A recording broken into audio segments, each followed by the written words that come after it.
just came back from the Engineering Science Education Conference, ESEC 20th ESEC. I was second year engineering science student, and I'm going to give some reviews about what I liked about the ESEC thing or what I did. During my first year, I went for all of the things, including the fireside chat, which happens 1 day before the main conference.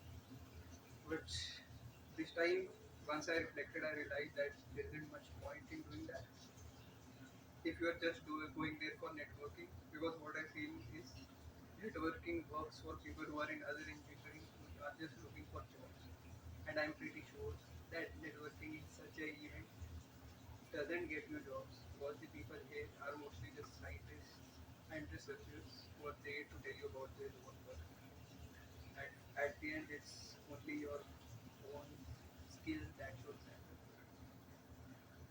Yeah, this time we had a astronaut, Robert Thurs, which was there.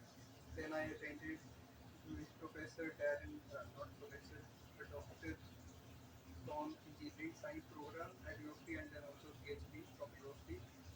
He is working in lasers which are related to medical field. I attended his program.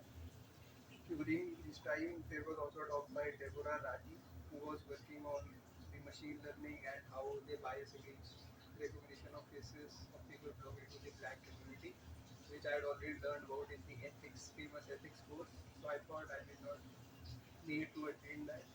Then there was a talk by Christian Laidlaw, who's working in Boston Dynamics in the robotics field, and alongside there was a talk by Robert Thurs, astronaut, so I attended that one. Personally, I was like that I may not need to attend the astronaut one because you can usually get these opportunities to listen to their talks from YouTube also, and they are basically not directly related to the thing. I also asked him a question that I feel that astronaut work is basically like military work, or it is just like glorified labor, where most of the people there are very educated and they have PhDs in varied subjects, and he agreed with me and he said like, yeah, this is more like following the orders from the space station that is down, and these people are basically just glorified labor, but it's a good opportunity to go to space.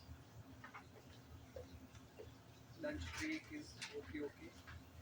If you have already identified the people you like during the first two talks, then you should go to the lunch break.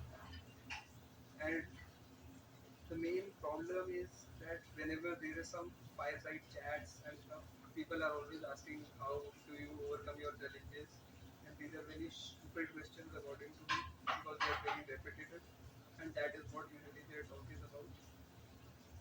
I usually try to catch one or two points of the presentation which they left out in a single sentence, and I know that they can elaborate more about it. Like Darren Kramer said that during his PhD, he worked on lasers, but his program was of chemistry, so he had to redo his thesis about chemistry, and then he tried to apply the laser thing that he had developed to design an experiment. Then he presented the experiment, and then also they said that you just don't have to perform an experiment; you should also have some illusions arising from that, which was interesting. But I also feel like the ESEC committee is pretty smart because they ensure that each room, there are usually two rooms, and each room has people from all of the different spaces. And usually the two people who have their talks side by side in different rooms are belonging to the same type of field, like Robert Thirsk and Christian Laidlaw, which were both tech related. And then in the end, we had Alice Wooden, whose talk was about AI and ChatGPT in financial services, and Sharon Ravicharan. She was also an alumni of biomedical engineering and currently working in Apple Health. So for the first two speeches, I attended the ones I was more passionate about, more research intensive, or like people who could talk great things. But the rest of them were more professional based, which I personally don't like to do that because they are specifically alumni of NSI.